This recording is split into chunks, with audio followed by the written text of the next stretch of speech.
अग्रसर educational network कौशल आधारित शिक्षा को बढ़ावा देने के लिए प्रतिबद्ध है। हमारा उद्देश्य युवाओं को रोजगार उन्मुख कौशल प्रदान करना है, जो उन्हें आत्मनिर्भर और सशक्त बनाए। हम तकनीकी प्रशिक्षण, डिजिटल साक्षरता, संचार कौशल और उद्यमिता जैसे क्षेत्रों में गुणवत्तापूर्ण शिक्षा प्रदान करते हैं। हमारी पहल ग्रामीण और शहरी क्षेत्रों में शिक्षा के अंतर को कम करने पर केंद्रित है। अनुभवी शिक्षकों और आधुनिक तकनीक के साथ हम विद्यार्थियों को वैश्विक प्रतिस्पर्धा के लिए तैयार करते हैं। अग्रसर एजुकेशनल नेटवर्क के साथ जुड़ें और अपने सपनों को कौशल के पंख दें, क्योंकि शिक्षा ही उज्जवल भविष्य की नींव है।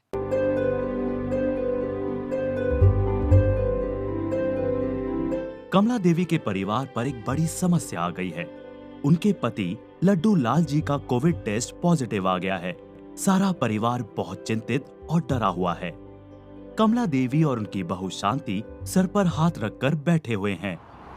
सुबह होते ही सरिता और उसका भाई केसराम दादाजी को अस्पताल भर्ती कराने के लिए ले जा रहे हैं। दादाजी घबराइए मत, आपको बहुत हल्का सा लक्षण है। आप घर पे इलाज करवा सकते हैं। मम्मी आप चिंता ना करें, डॉक्टर दीदी ने कहा कि दादाजी को हम घर पे ही होम आइसोलेशन में रखें। पहली बात, कौन होम आइसोलेशन कर सकता है?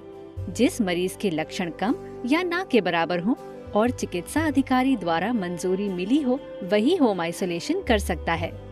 अगर उनके घर पे आइसोलेशन किसी भी तरह संभव ना हो पाए, तो वो पंचायत संस्थागत आइसोलेशन के बारे में पता कर सकते हैं।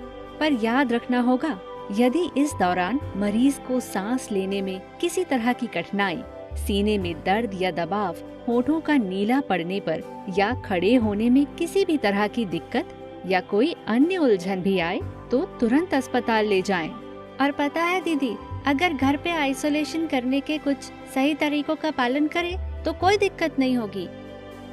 दूसरी बात, होम आइसोलेशन में कौन से नियमों का पालन करें? रोगी 17 दिन आइसोलेशन में रहे। रोगी हमेशा 3 लेयर वाले मास्क पहने।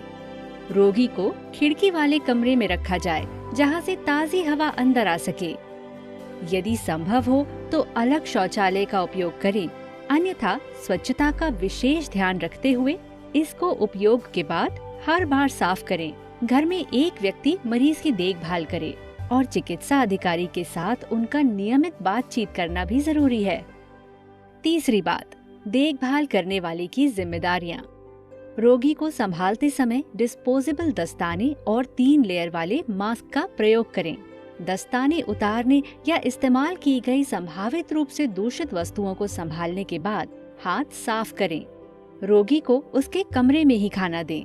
उसके द्वारा इस्तेमाल किए गए बर्तनों को साबुन और पानी से दस्ताने पहनकर साफ करें। अंत में परिवार के अन्य सदस्यों के लिए सावधानियां। अगर घर पे कोई सेल्फ आइसोलेशन में है तो बच्चों और बुजुर्गों का खास ख्याल रखें और उनको मरीज से दूर रखें। परिवार के अन्य सदस्य दूसरे लोगों के घर में ना जाएं। सभी सदस्यों को घर पर मास्क पहनना भी बहुत जरूरी है। इस कठिन समय में सबसे महत्वपूर्ण चीज है कि रोगी का हौसला बढ़ाएं और कोई भेदभाव ना करें। शारीरिक दूरी जरूर रखें, लेकिन दिलों की दूरी नहीं।